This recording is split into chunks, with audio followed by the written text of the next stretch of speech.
Мы построили с нашим американским талантом, нашими усилиями венесуэльскую нефтяную индустрию, и режим украл их у нас при предыдущих администрациях силой.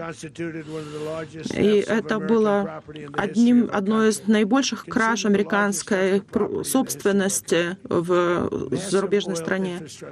Огромная инфраструктура нефтяная была от нас забрана, и мы ничего с этим не сделали. Я бы точно с этим что-то сделал.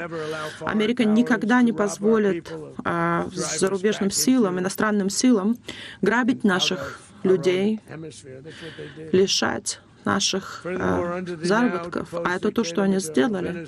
Ну и кроме того, при Мадуро Венесуэла все больше и больше принимала зарубежных врагов США и также поставляла оружие тем, кто выступал против США, и они использовали это оружие прошлой ночью.